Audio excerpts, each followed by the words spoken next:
to the show, and I'm your host, Greg Fenton.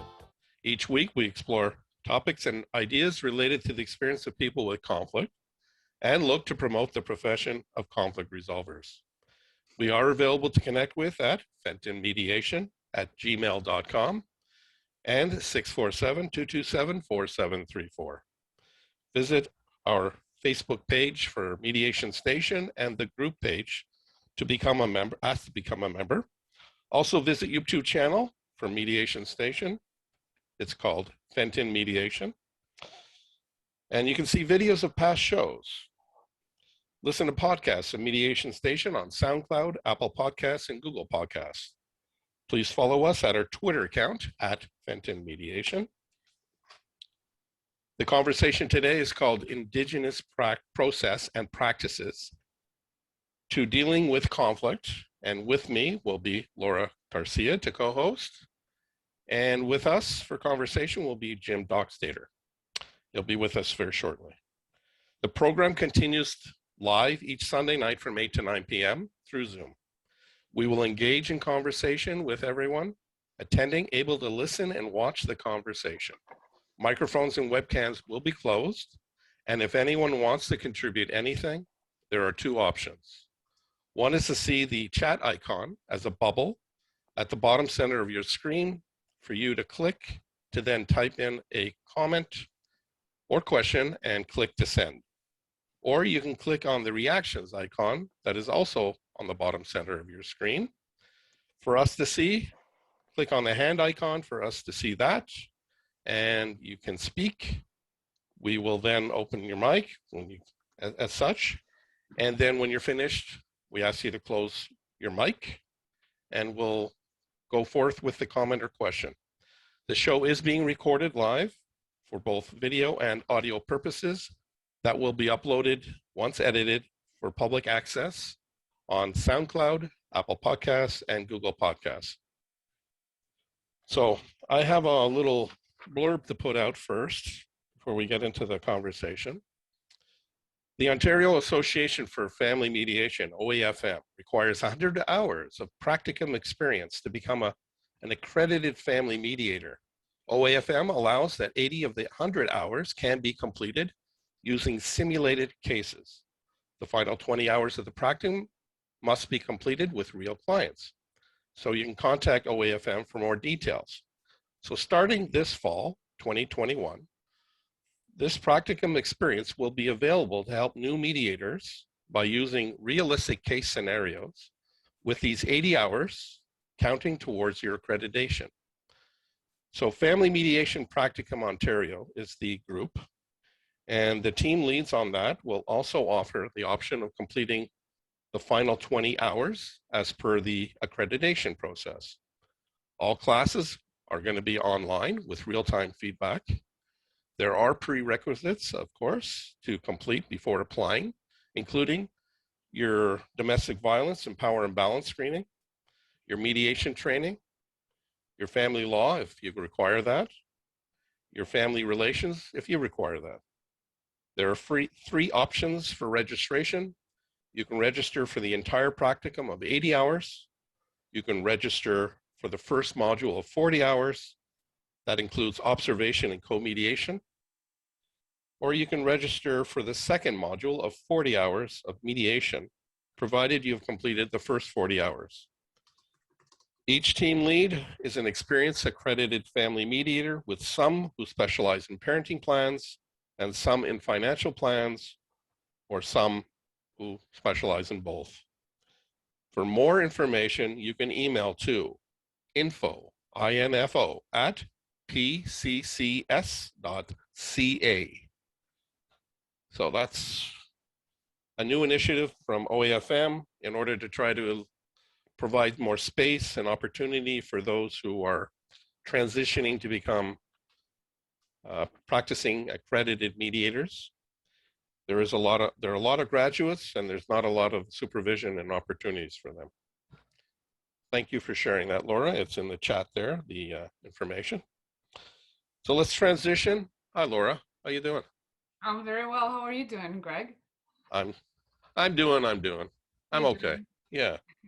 Thanks for arranging your hair tonight. Yeah. My hair. I know Yes. that was a singular, not a plural. Uh, yes, My of hair. course. My one hair. Yes, we all can see you, so you can't you can't hide anymore. No, the radio is a safe space to do that. It was. Yeah. You know, as I've mentioned numerous times, I look great for the radio. You do have the face for the radio, yes. Yeah, yeah, that's right. So tonight we're going to talk.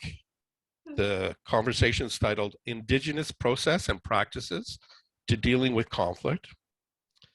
And Laura and I will be in conversation together with Jim Doxtdator.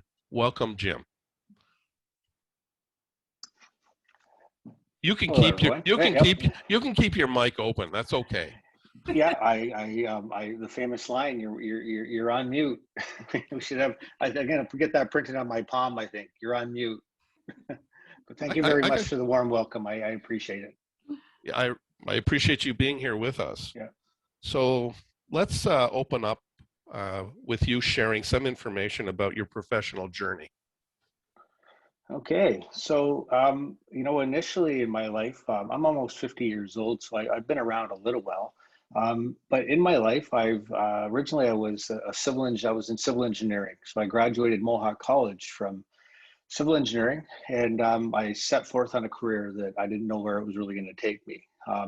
I worked at the Ministry of Transportation, building highways. I worked at engineering firms where it took me to First Nation communities, and I went there a lot, building infrastructure, planning. I was a project manager for a lot of projects, water treatment plants.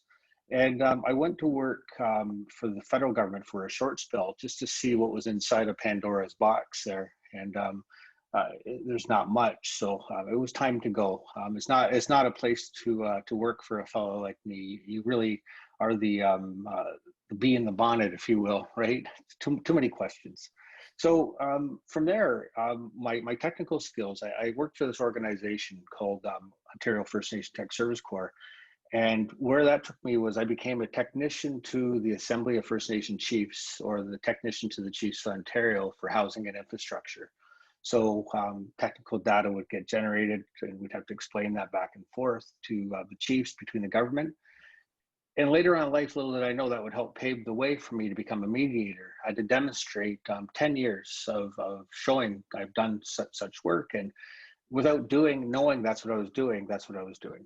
And so my community had Six Nations had created a justice department, and they had created a program for family mediation. Because in the community, we have a different law for property. The property speaks to being a member or not a member. If you're not a member, you can't own the property. There's a lot of nuances based on that that get tricky. But I've been trained in that system. But apart from that, we also did restorative justice training, and developed out. There's a Indigenous dispute resolution training, which we're kind of gathered here today to talk about.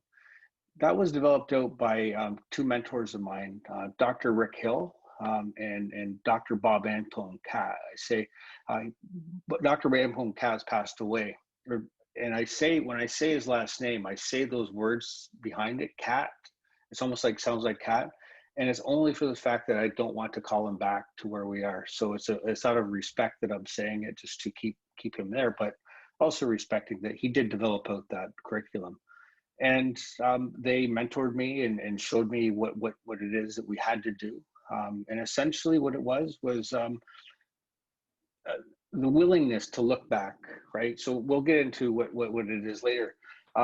And from there, my career, I'd never been a mediator before. I'd never worked in social services. So I got a job at the John Howard Society. And at the John Howard Society there, I'm a restorative practitioner. So we sort of, conflicts in schools, we do it in workplaces. We've done it for the police. We've done it for all over. And also I teach a course called IPV, Intimate Partner Violence. And it's a court diversion program for people getting charged with level 1 assault, sometimes with weapons, sometimes not. And it's an 8-week program. So I found myself kind of in a career just building up and being around these things that I'm doing. And it goes back to, I'll say what my original instruction was to be a peacemaker and a farmer, which I dig in the dirt as well.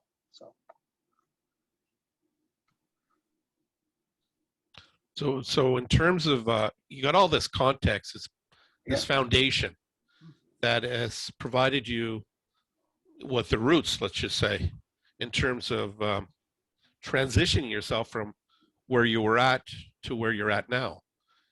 So what is it about family mediation that you feel connects with you? I went through a divorce myself in my lifetime, and it was a horrible experience. There's fighting, there's court, there's all these things going on. And I look back at something, and it's important for people to know, we don't know what we don't know, right? And most people don't know about the court system or family mediation or how anything this goes. So being caught into it is really, it was really troubling time. I was fortunate enough that kind people had recognized what was going on between my ex-wife, and myself. When somebody's looking at it in an IDR approach, Indigenous dispute resolution, now they're looking at what's going on, what's happened, right? Well, I am the son of a residential school survivor. She was a 60 scoops baby, meaning she was taken right at birth. And neither one of us knew what was wrong. We just kept fighting about it. And until somebody stepped in and really brought that awareness to me, brought that awareness to her, we would have still been fighting. And it's been a good 10, 12 years since then. So, and in that time, without the conflict, I've been able to grow this career and do this. But with the conflict and with the distraction, I never would have got here for sure, right? What are some of the things that influenced you, like to how you identify even like yourself today, and then your practice and your approach today? What really motivates me is the ability. I know that when you help a family, a couple, whoever it is, just step outside of conflict, just step outside of it, that life just gets that much easier, right? And for myself, that I have, my family, like my mother's family, say has 8 children. Every single one of them has gone to that residential school. They have 6 to 7 kids each. They have grandkids. This conflict has just come down and rained down on folks that some of my cousins, little ones, don't even know what's gone on, right? So to have that ability to be in the place where you can help that, to me, that's a really special feeling. That's a good place to be. I just want to say that, with the individual trauma that each person experiences, and then when it's such a collective within a family unit and a little broader, it's like a group trauma, and it's so profound. Well, I was telling a story before we got on, and just how long and deep these things go. So I am personally the first in my own family, my mom's side of the family, not to be in residential school in 5 generations. We don't know about before then what was happening, but 5 generations back of people. And back in that 5th generation lived somebody named Mary Doherty, and she's my great-great-grandmother. And she met my great-great-grandfather, Andy Johnson, at that residential school. Now, they met each other and they ran away. Becoming criminals, right? Because they ran away from a federal institution, and that's against the law. So they ran back to the reserve and they stayed there. They hid, right? The people protected them. And in that time, Mary couldn't go anywhere. Neither could Andy, because Andy needed a pass to get off the reserve. Mary was an undocumented citizen. She had nothing. Someone grabbed her from Cork, Ireland, and put her on a boat and a train, then more trains, and landed in Brantford. So they stayed together, and Mary learned all 6 languages, and they worked. They had a corner store type lodge that they ran, and they ran it. And to this day, I know she's buried in the Cayuga Longhouse Cemetery as a Haudenosaunee. That's how we view. If she followed that way, the way of our life, the way we see things. And that's just following the pattern of the moon and what happens in those cycles. We're celebrating and giving thanks for that. And that's the way of life that, you know, was interrupted, but we're reclaiming that. And walk me through, because it's just my own curiosity. So what is the path of the moon? What is following that? So following the moon, you know, we have our growing cycles, right? So a big time right now will come upon where we're looking, it's the strawberry, right? We're gonna have a ceremony for strawberries. And what we're celebrating is the wild strawberry, right? So you'll see, if you have any Haudenosaunee friends on your Facebook page, I'm going to tell you, we go and we find these little wee strawberries that have a little wee white flower on them, and we'll take a picture of it. We'll be so happy, because if we don't find that, our prophecies say that's the end of the world is coming, right? So we'll search for it frantically to find them, so that we know the end's not coming, right?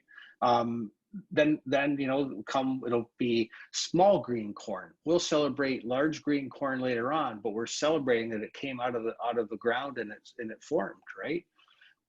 We're giving thanks to it, because we look at it, if we quit giving thanks, it'll stop coming, right? It'll stop coming. So we celebrate, you know, there's a time where we have midwinter ceremonies where, just as you imagine, in the middle of winter time, where none of us know if there will be tomorrow, because it is so bleak and so down, right? So we go to the longhouse on that day or through the week, and there's prayers we do for seeds, right? Someone will give the Thanksgiving address and thank every single seed that we have, hundreds sometimes, right? You know, sometimes, you know, you think about a ceremony where someone's giving a speech, sometimes hours, right? Hours of thanking seeds. But we all thank that because we plant those seeds, and we're thankful that he's giving thanks to them, and this is what we're here for. And then we have 2 fires, and we stir those ashes up, right? And go end to end, stir the ashes. And what we're supposed to do is look ahead, right, to the new year and see the good that we want to see. We call that Gaia-wheel, right? It's the way we're supposed to be. Is if as bad as things ever get, the lesson here is just look to see what can happen and what good can come, right? And to me, it's good life lessons, and it's something good to live by, because we can have bad things happen all the time and it'll just drag us down. But with this lesson, this reminder, it just helps us. And there's 13 total ceremonies for the year, but that's really what it is. We clean off graves in the springtime and in the fall time. It's the only time you're allowed to go in to clean the graves. We have a ceremony at nighttime called Hodui, right? It's a mask ceremony where they go around the community and scare away the evil and bring it to the longhouse on a day, and they usher in the door. And if you're there, I'm gonna tell you, right? It's real. Like, I see what I see, and it's there. And it's a harnessing of all the bad that we're, as a community, going to face together. And we're going to look at it, and we're going to do something that's going to send it away, right? I can't think of anything more unifying and beautiful than that, you know. But these are things that we've almost lost, and that some folks look at like it's kind of witchcraft, if you will. But I know it to be true. So I share. If people don't want to do it, then it's up to them.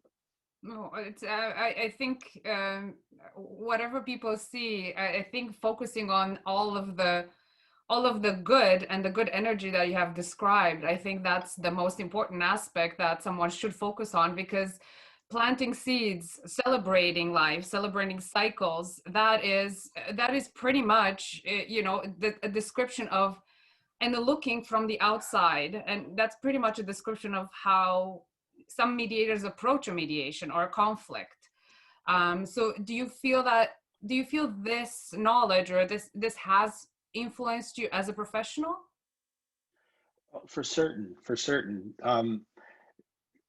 This approach is an old approach that we've known for a long time, right? Our own peacemaker was brought to a good mind with this approach, right? And the approach of not being afraid to look in the rearview mirror and let's understand what happened, right? Let's come to a place where we all know it with one mind. We all come together with one mind about it. And that's important because, you know, coming together with one mind about something, we'll remember it the same way in 10 years and 20 years and 30 years if we all came there and we're all agreeing that this is what it is, right? So we're big on, that's your support system too. So that when somebody is away, you know, we break away from mediation, you leave them and make sure they have that support person that keeps that positivity going for them, right? And we're trying to get them away from the darkness because they've slipped down there. Yeah, the negativity, the helplessness, the hopelessness, to inject some positivity as you're talking about and help them transition to create a new pathway for themselves and their journey. So this obviously is a profound construct for you.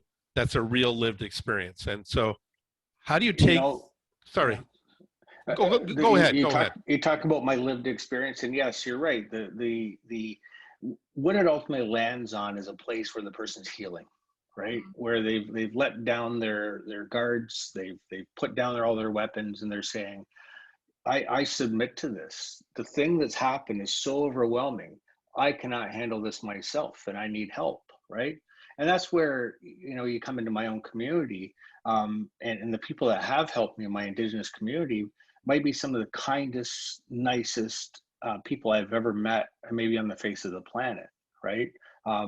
There's so much knowledge there that I owe myself to.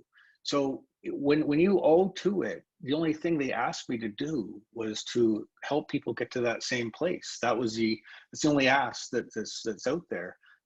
Help people do what was done for you, right? Is to come to a realization that, wow, that was a lot. And then when we come into healing, trust in the process, trust in it. So it's to continue the journey, to build upon the journey for the collective good. It starts with the individual, though, as you said, there's a responsibility for the collective community interests that when one is healthy, the broader community has more influence to be healthy. And then when the broader community's got that sense of support, strength, that then the individuals within that community are likewise. That's exactly it. And that's how our communities have run, right?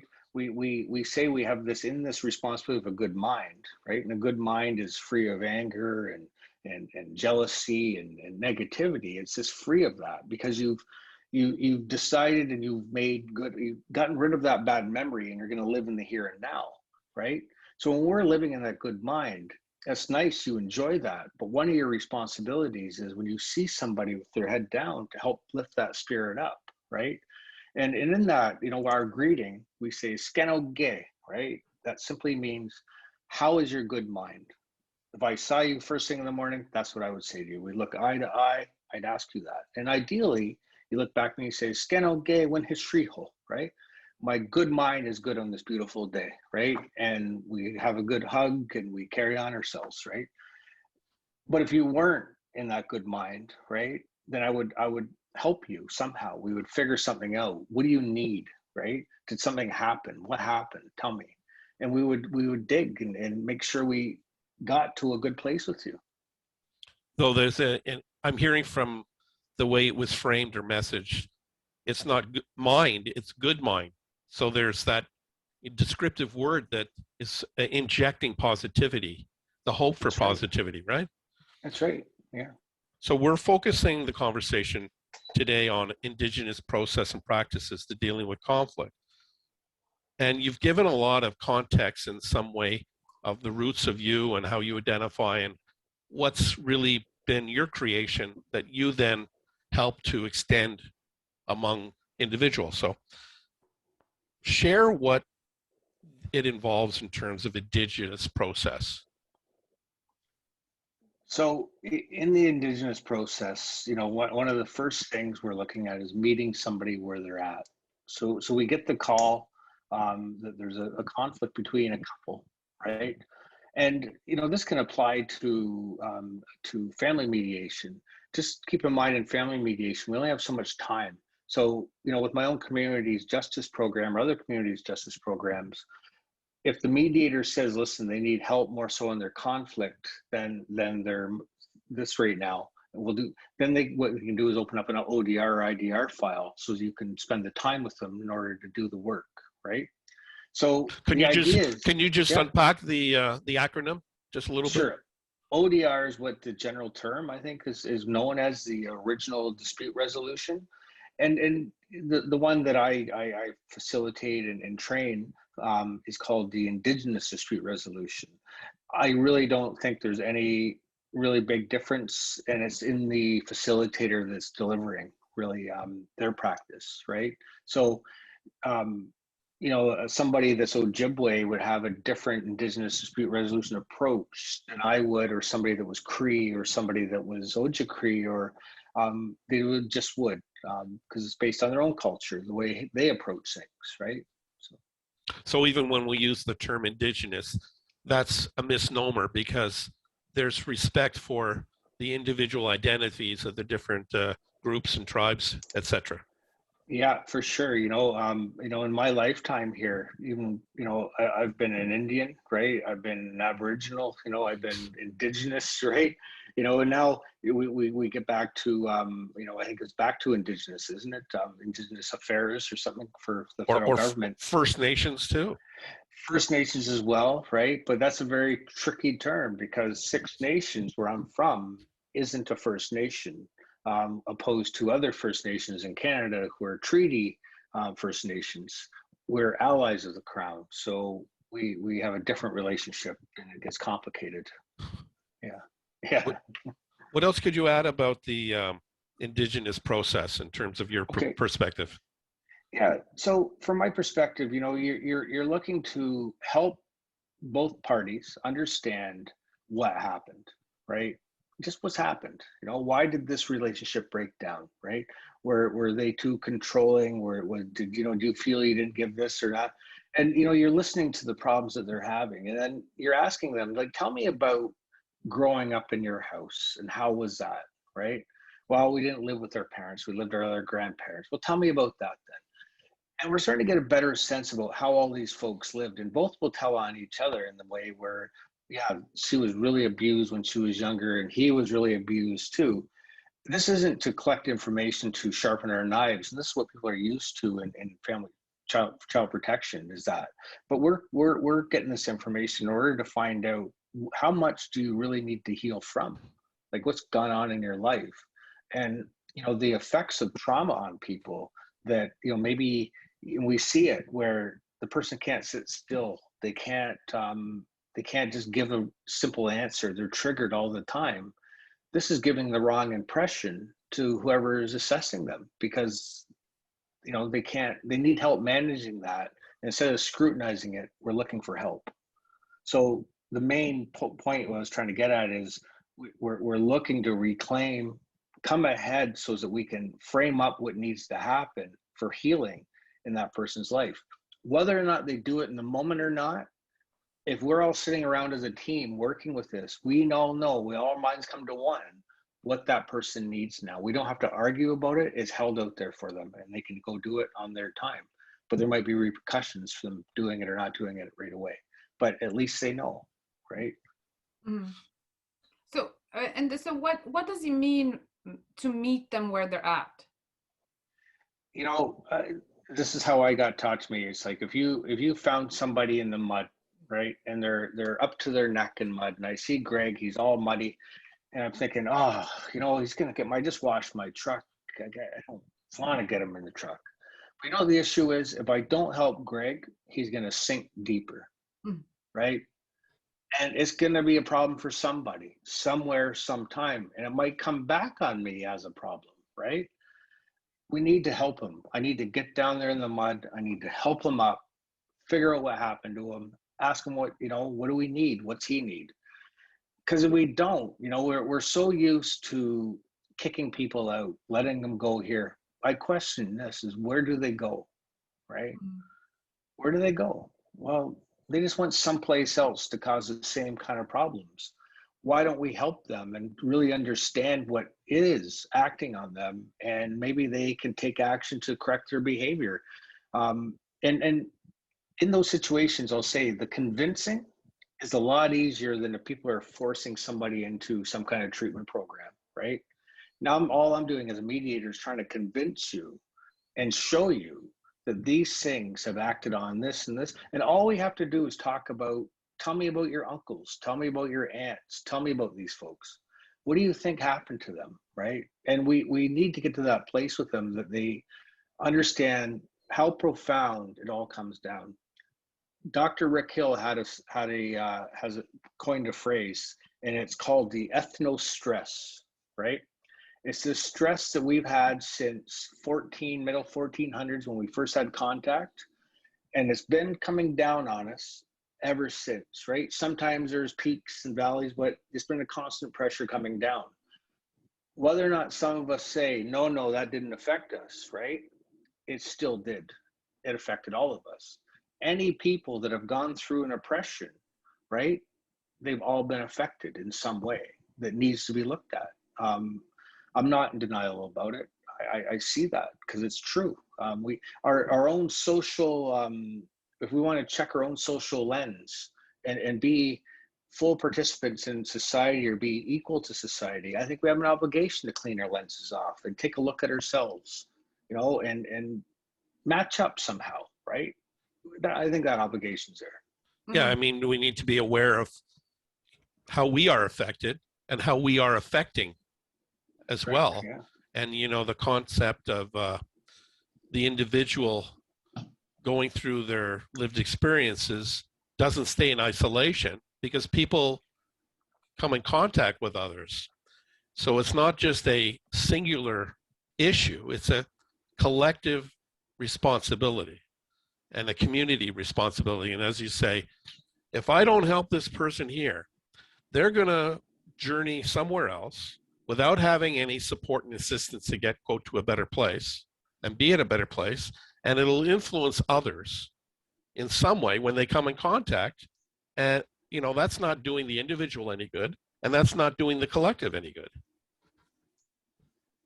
Well, I also find that a very empathic approach. So meeting people where they're at, it really is about the people. It's about the person. It's about Greg in the mud, and I really like that visual. So thank you for putting it for me. So I'll never stop hearing about that one, which I appreciate because yeah. But I really if you're not helping Greg where he's at, and if you're not genuinely curious and empathic about where Greg is at in that moment, the risk is that Greg will sink, and also the risk is that we are moving away from Greg's needs, and we are now injecting expectations of what Greg should do or how Greg should feel or someone in the mud should feel. So if the truck is cleaned up and I'm not going to pick him up, or I'm just going to say I'm going to come back because I need to, I don't know, put some mud shoes on, then that's no longer about meeting Greg where he's at. So I find that concept extremely critical in working with people in conflict or in working with people, period.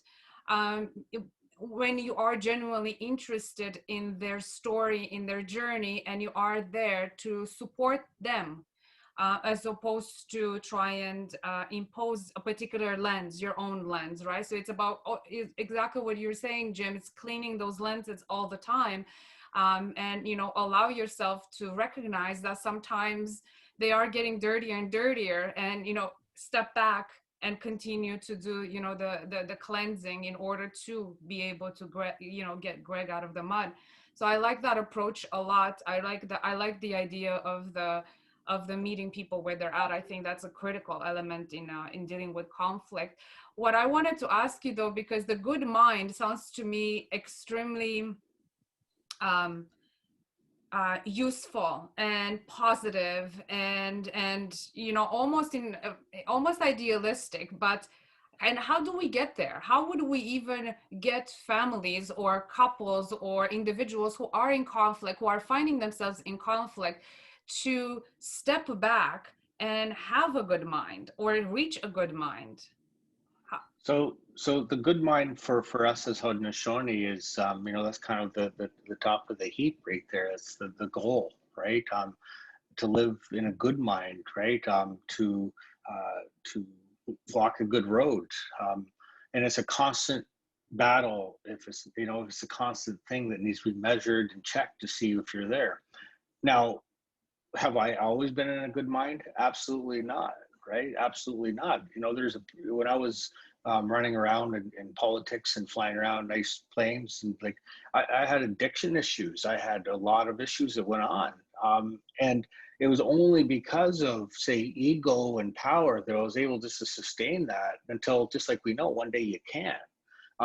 So a drop you come. So now it's like you start from ground zero, and it's like, now what? What do I need to do? And it really is going through all your thoughts, and are these thoughts going to serve you, right? Are they going to these negative thoughts that keep rolling? And that's the trauma. That's what the trauma is, the negative thoughts that just keep rolling around. So when you start tackling those negative thoughts one at a time, you start clearing the way, and it makes it safe to think on a broader scale, or say things that might have really been hard to say before, right? It clears the chakras that were normally clogged up and muffled up. So it's a real opening that happens. It was miraculous when I did it, and to me it was something that would just, people didn't even recognize me when I came out of my own healing. I stood taller. I talked stronger. I looked at people in the eyes. All these things had happened, right? And it was hard for people to trust, because in my family, I'm the first person to face this healing that's gone on. So it's been opposition, but you really, I know the purpose why I was supposed to do it, and it'll take some generations to get there, but somebody had to lead the way and do it, and for the sake of a lot of people. So what kind of influence what kind of pressure does that put on you, and responsibility, and the influence that it has on your fellow family members? Well, it's a difficult one. I mean, I just admittedly, I don't talk to a lot of my fellow family members. We don't have a lot of conversations. But then again, I'm a pretty quiet guy. I keep to myself. We're busy through the week doing what we do, and my interest in seeing more people is pretty low, right? I'm happy with my plants back here. I water them, we garden, we dig around back there, we enjoy our time. But every now and again, family members do emerge and come out, and they have questions, and I'm more than happy, and I do spend time with them to just be honest about saying, listen, this is what happened to me, and this is the work I did, and here's how you can do it too. I'll point you in the right direction. That's where they're at, and they're ready to go. And it's not a matter of, they don't need me to drive them around to do all these things. It's just a decision. But the decision can be so hard because, they look at is they're saying, look at how everyone treated you, right? Do I want that same thing? And I say to them, listen, you don't know the glory on the other side of it, where you think you'll care whether all these people keep on wanting to talk to you and bug you. But you're going to get to a point where peace is golden. Like, if no one wants to talk, well, that's just fine. That's fine. Because I just need time. I need time to myself. It's one thing I learned about myself through my healing, that I never give myself time after just to digest things instead of getting into something else and carrying forward. So now these are things I know. So privacy and seclusion are good things. One day, my family, any of my friends want to follow, they know where I am. They follow me on Facebook. They like what I say there, so it might sink in sometimes. So we'll see. Yeah, everybody connects with their experiences of life, different from the next person, and they process those moments to make sense for them where they're at that time. And the idea is, when people are in conflict and with mediation, is to try to assist and support them to hopefully get to a better place. And then the concept of self-determination as they define it, because the power is within, with self. And ownership is really about, decision making, because when we talk about bringing people together in a process of mediation, which is distinct from a process of justice, where you have a third party who imposes, tells the parties the outcomes, the decisions. In mediation, it's the space and place for the individuals involved going through their lived experiences to determine their own decisions, their outcomes. That's the truth. And just self-determination. And for some folks, self-determination for the first time in their life, right? We've all experienced that as mediators, that this is the first time that they're getting to decide their fate and how this is going to look, right? And I'm all for that. I think that's the road to true happiness and peace, is their own self-determination. We heal those wounds and we come to that good mind. We're not plagued by those negativity things, right? Someone can offer you something very beautiful on a platter, but if your brain is telling you it reminds you of something really bad, you'll never take it. You'll think it's horrible. You'll tell everybody over there, well, I can't believe this person did this. Like, what's with Laura? Why would she do that to me? And start talking it up like that. And you're over there going, but like, it's beautiful, and I was offering it to him. That's the danger when you're not in your good mind, right? You're going to miss out, right? People aren't going to want to make you a part of, because you could wreck it. If you're one to kind of flip your lid, or to every now and again. So we want people to come to that place to recognize their own behavior, right? To recognize that when you act anyway, when we're saying the good mind doesn't act with, I don't twist you to get the answer. I don't persuade. I don't, none of that. We don't need any of that. But we see people, the first thing they go to is their anger or their yelling. Right away, you can tell that he doesn't have a good mind over there, right? And you give yourself away. And then others around, perhaps the more important people, if you will see you acting like that, and they won't ask you. I've had that conversation with people to bring their awareness that, just because you're loud and people all come to you doesn't mean you're right. There's other people watching, like myself, watching, going, why won't that guy just shut his mouth? Why doesn't he know just to be quiet, right? But he's been triggered somehow, or he's in it, but this is to his detriment, right? I can have as much empathy as I want. It won't stop all the other people be going, what's up with buddy? Like, we can't be around here. If we plan another event, he's not coming. That's where it gets you. And people maybe need to understand that a little deeper, because it takes away from, say, your wants, your real wants, what you want out of life. And your behavior will keep you out of that. It'll keep you away from the people that wanted to be with you. So there's value in this good mind. And to check yourself, right? Am I threatening people? Am I using these, persuasion tactics that, no, you got to me, it's a constant thing just to watch myself. And then my peers know too. So we watch each other and we keep each other in a good mind. And just to connect it back before Laura asks another question or two, is that, when I was in the mud, as the symbolism you've expressed earlier, and that about the lenses, and when they're all muddied, you can't see. So part of the support is to help clean out the lenses, so people can actually envision opportunity from what you're talking about, and rather than being clouded and muddied and not being able to see through that. See what I see. See what I see, right? Let me come over here and look, see what I see, and give them that opportunity just to see it. We all need that cleaned off every now and again. We all think we're heading this one way, or and especially in our youth more so. We didn't know what we didn't know, but you thought you were pretty smart, right? So that's what it was. It's lessons learned. It's lessons learned.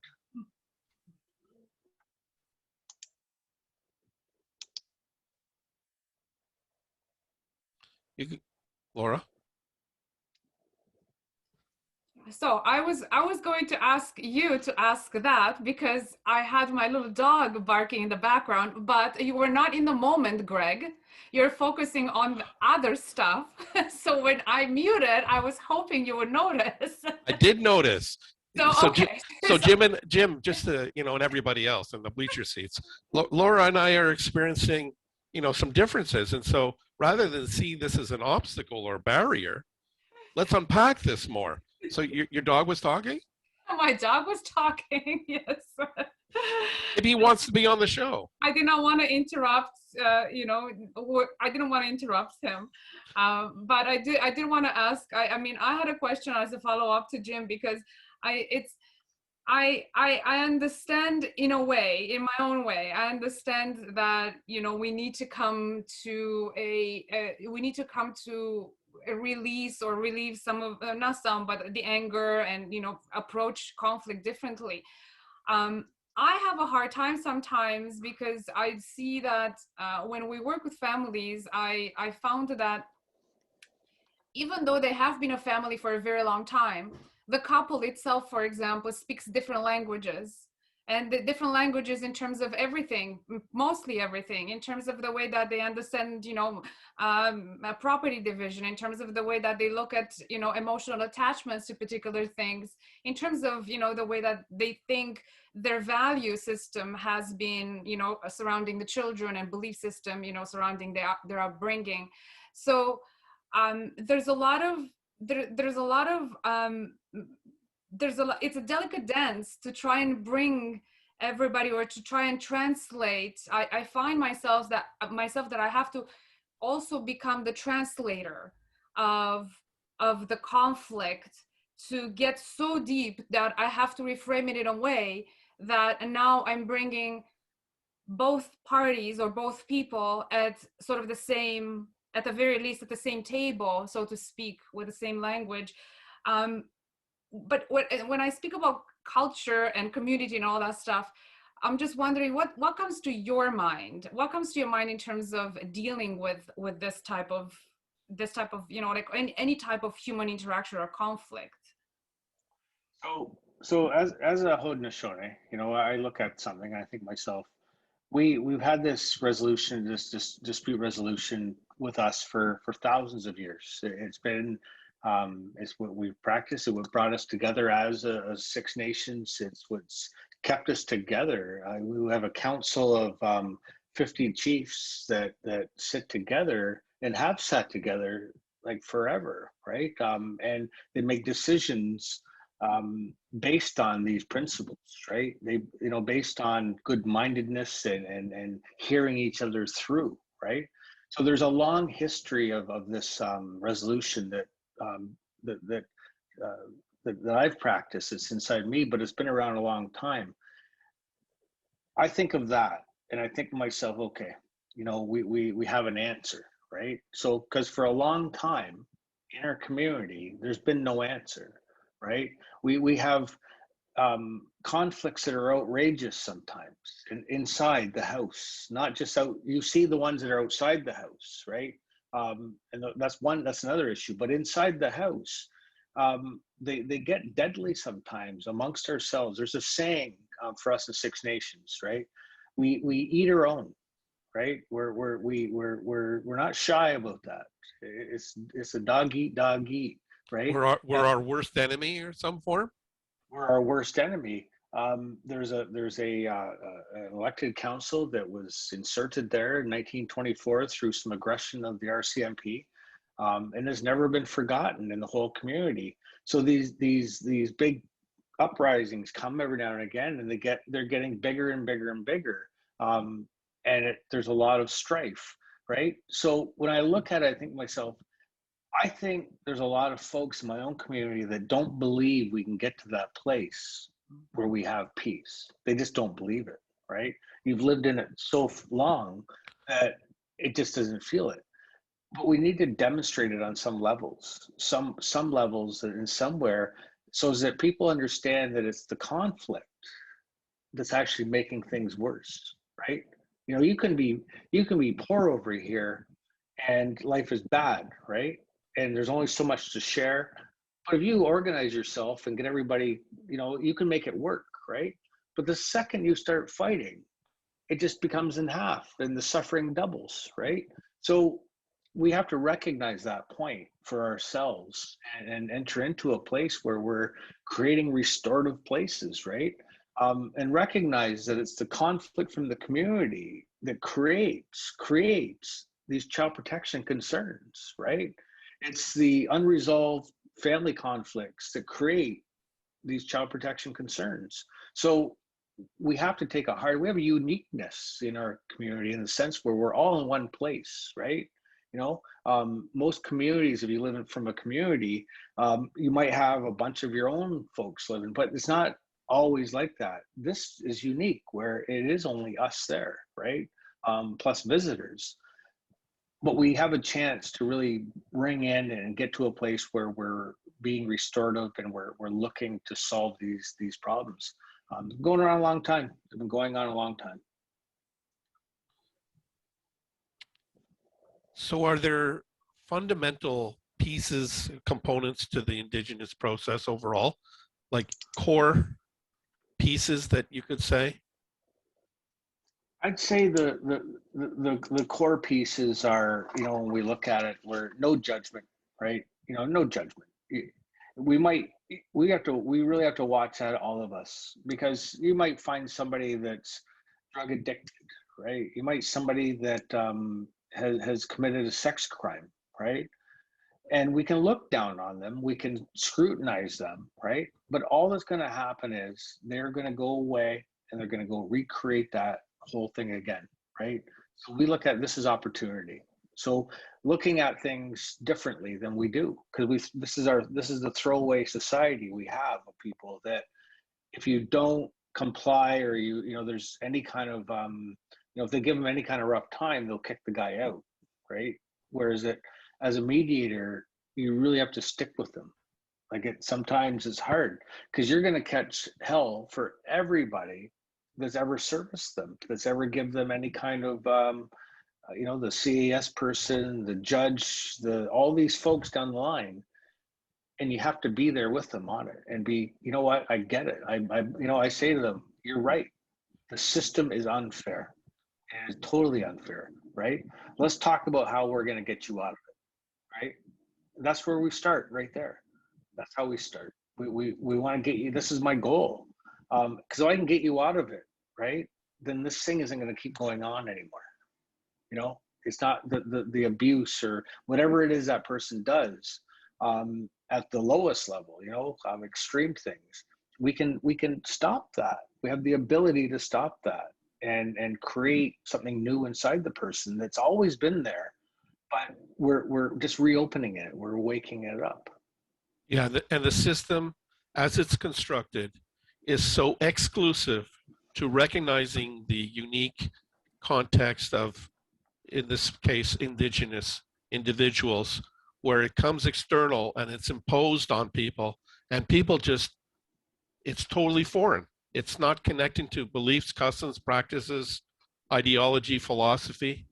And so the power is in the self-determination where people of the community can be their best opportunity. That's it. And some of our strongest assets is this culture and the ability to repair, right? It reminds me of this back in they say about 1800s. There was this book. It was published and it was called League of Nations. I don't know if you've ever heard of it or seen it. But essentially it was, an anthropologist went through North America and he studied a lot about different people. And when it got published and it was over in Europe and it was like a lot of people read it. And what they were reading about is our way of life. And what they were really intrigued about was true freedom. True freedom. We were free. We had no king, we had no queen. We had a set of community standards we went by. We had to, live by that. We had jobs to do. We had tasks to do. It was a function, right? We're in the function of things, and people read that, and it was how is this even possible, right? I'd like to get to that place where we can export that again. we can export that again and teach that on a worldwide basis about here's how you come to peace. Here's how you come to resolution about things, right? Or to one mind. And, As a person who obviously doesn't identify as Indigenous, I say, the broader community has so much more to learn from the history, the practices, and the process, the approach, the philosophy, everything that's part of Indigenous culture. Simply. Yeah, there's a lot involved when you really get down to it, and it's open to learn. There's lots of opportunities for people to learn. I mean, you can go up to someplace called the Woodland Cultural Center. That's the old mush hole up in Brantford. You can take a virtual tour of the mush hole for $10 if you'd like, right? There's education. There's a museum there that's really impactful. It's a good place. I say just start educating yourself about others. For me, as a Haudenosaunee kid from that I grew up in a small town, and I only grew up around Scottish people and Dutch people. I didn't know any other people existed in the world until I left and carried on, right? And I've seen it as my duty is to learn about people's culture, not be, and it starts with the food. That's where I've made my greatest connections with people, is that we can talk about what you do and why you do it over your food, and I'll certainly share mine, and we can be there together. So I see this idea of, we're mad because we got to treat this person like this, or can't say this. Well, you only have to be careful if you don't know them, right? Because once you know them, it's not that you're not careful. You just know now. That's what you know. And then we just talk and we're friends. So I take that approach to just looking at the world and who I'm dealing with. And sometimes I just meet new people, right? I've never seen you before. Let's talk to you. I want to know more, right? So. We certainly have a responsibility to learn. I often, I'm not sure who said it and how, but I do feel that once we stop learning, we stop growing, we stop living. And there is a fundamental, obligation for all of us to continue to learn and help and support one another, especially at community level, because any system that will be designed and constructed and reconstructed and redesigned is never going to translate to justice necessarily for the communities or for families in conflict or for individuals. So if we keep looking outside and trying to allocate resources into systems and redesigning that, we are actually omitting where the work has to be concentrated, which is in our communities, in individuals like all of us. It starts with us. That's how I see it. And I like the point that, I wanted to interrupt at some point, but I figured I don't know you yet, so I am concerned to interrupt you. So over food, I will interrupt you. I think it's important. A conflict, whether it's in the family or whether it's in the community, it affects the community at large. It doesn't affect just the individual or just the couple or just the family in the household. It has consequences for everybody in the community, for the neighbor, for the children, cousins, all of that stuff. So I think in a way we are forgetting that every small what appears could be a small conflict, we're forgetting that it affects greater, it affects at large what it impacts others as well. So I agree with you. No matter how the person has become today, and committed a crime, has done something wrong, in the perceived, justice lens and all of that stuff. In my opinion only, they still deserve to feel that they have dignity. And once the dignity is either, established or reestablished, I feel that you can work with that individual you can, there's a rapport and a trust that has been built in order to move forward, in repair, for example. I find that every single time, someone loses face in a conflict, or someone is feeling embarrassed and ashamed because society tells them that they should, or their wives or their husbands tell them that you should feel embarrassed or ashamed.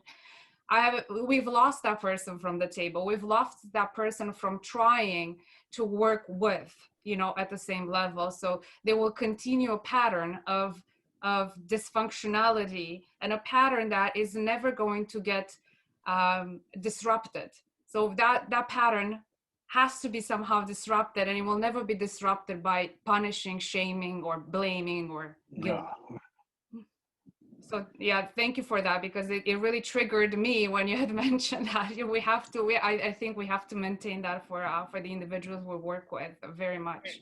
And when I meet up with those folks, in a past job not too long ago, I worked a bail supervisor at the John Howard Society for a short contract. And you'd be surprised. You go down to the cells at 9 o'clock in the morning, and you got a big long list of people, and you don't know who Greg Fenton is, right? Like, you don't know who Laura is. You don't know who these people are. You just call the name, and this guy shows up, right? And last night he was out drinking, and he smashed his car up. So he's looking worse for wear. He's not in his shining moment, right? But when you sit down and talk to him, you find out that this has just been the long line of terrible things that go on in his life, and we're almost in that moment with him, celebrating to say, listen, at least you're alive, and you can talk about this, and let's just go from there. That's meeting him right where he's at, right there. He's in so much trouble, and that's fine. But also remind somebody, you're not the trouble, right? When I introduce myself, I don't say, hi, I'm Jim, I'm divorced, right? I don't say that. But that was a long time ago. So why would I introduce I'm not that person. That just happened to me, right? And just like this crime just happened, he just happened to do this. It's not him. This isn't the definition of that person. So we really have to rehumanize folks. Just help them rehumanize. Yeah, and Sorry, go ahead, Laura. No. I just wanted. Does forgiveness play a role? Does forgiveness contribute to anything in the process, and with families or individuals in mediation? For sure. And it doesn't matter who I'm working with. I'm going to tell you, forgiveness is a foreign concept to a lot of people. It's just foreign, right? They don't understand why should I forgive him? Why they don't understand what it is that's going on. And you help explain it out, and looking at it in a way of going, he did do that to you. You can be mad at him, right? But if you continue to be mad at him, we sit there and go, oh, he's living rent free in your head. He's causing more pain than the original incident is going on, right? And when you start telling people in that context and saying, this guy over here will never say he's sorry. He will never apologize ever, right? But I'm going to tell you the power in this, to come over and say, you know what, Greg, I forgive you, and let's just carry on, right?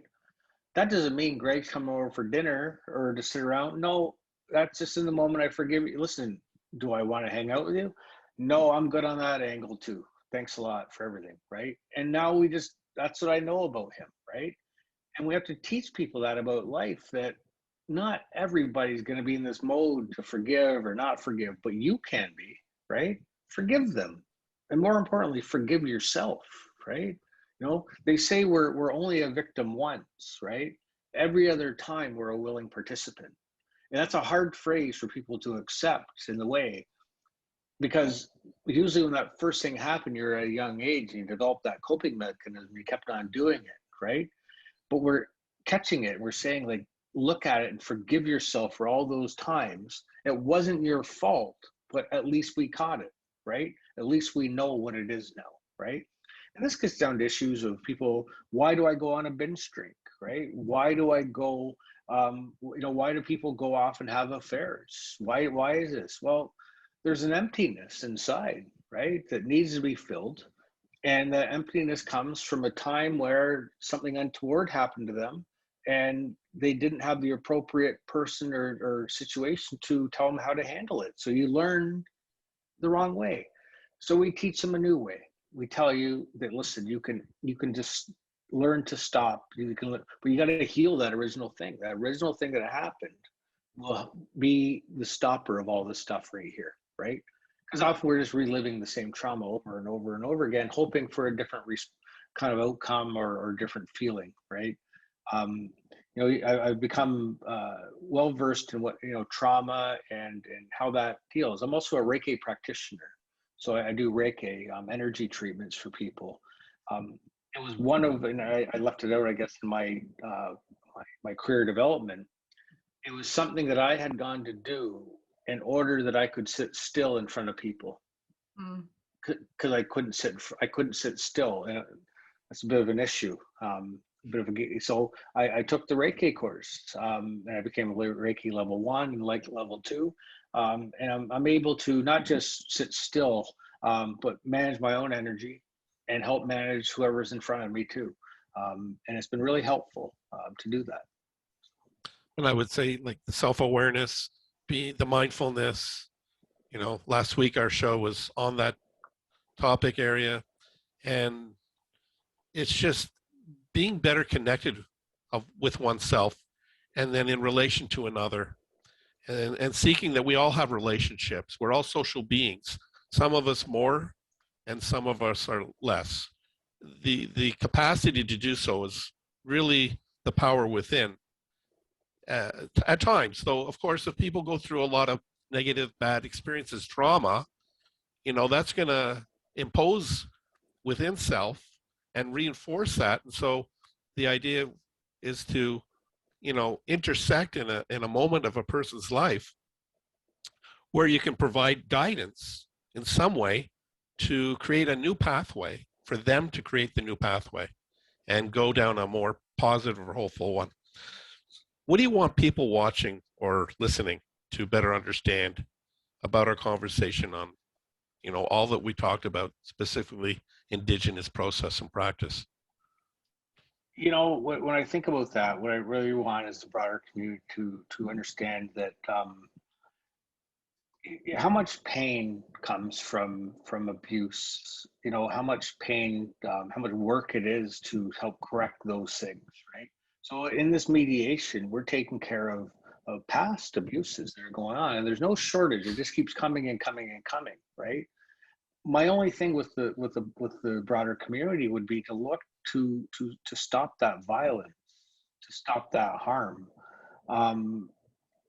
to look to be kind, and if we can slow it down, even we might get to a place where it's manageable, where we all know it as one, right? When we see somebody troubled, that we all know what to do, that we all know what to say to them, right? In order to get them to the place they need to heal. That'd be my wish. If I could have some Gaia-wheel on that, look ahead in the future, it would be just that. Societies would be this aware, the police would be this aware, right? Right through our profession of mediators, we'd all be this aware, and an army of people to help heal. When I look at dominant society and my own community, I think high percentage of people are suffering from trauma, right? On dominant society, I know almost 100% are suffering over here, right? So we have a lot of work to do, but if we get it going and people are all pushing and going in the same direction, we'll have happier days ahead for sure. Yeah, I totally, all the information that you're sharing, all this stuff resonates with me.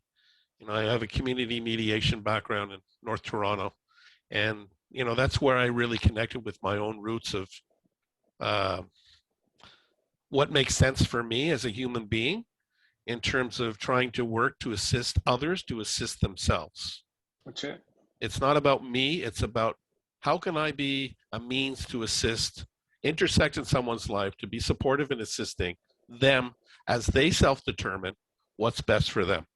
So I want to put it out to the bleacher seats. Does anybody want to pose a question or make a comment? Because we're coming up on our closing for tonight. And I know, Jim, this is a rich conversation from my point of view. It is we could talk about it for hours. And I'll stick around a while. I have no problem with any of that. Well, there might be an issue for, I don't know, let's say, I don't know. Anybody you know, Laura? Just putting, no, I mean, this is good stuff. So if anyone has a question, we'll unpack that a little bit and see what we can do. I know there was more questions that were created. We didn't get to them because I think, again, the richness of the conversation, we could go deeper and deeper with this. And so I do want to invite you to return as a visitor again. And we can go. Just one thing that you had asked that I thought was important, you asked about, maybe you didn't ask, but I'm going to just say it now, but what was my feeling about being asked to do this? And I had written down some responses earlier today, and it was surreal, right? And where that came from, disbelief almost, because I look at this whole journey that I've been on, and it's been, 15 years of my own life of this journey. And, 15 years ago, I was well aware of all this stuff that gone on. I knew there was children buried at residential schools, all this stuff. And you move into taking these courses, and you tell a bunch of people, and no, I'm not saying no one cared, but it didn't seem to be. But even through this right now, it's all of a sudden people care, and this is awesome. This is like surreal. And what I'm saying is that, this I train in this IDR model coaching. It's a 4-day training. And the uptake or the want for that is extraordinary. We have to figure out ways of delivering it en masse. What we're going to do is, but it's just a bit surreal that it's just good that there's buy-in. People are knowing about this, that this is the thing I know, I live, and I'm more than willing to share it with anybody. And taking on that so that it becomes valued and appreciated and respected for what it is. And it's not tokenized or marginalized and being like the flavor of the month. Correct. That's also the risk with things that come to light, that fundamentally there needs to be profound systemic change. And so this to me is one of those things. And so it creates a more solid foundation, a legacy of continuing. For certain. So,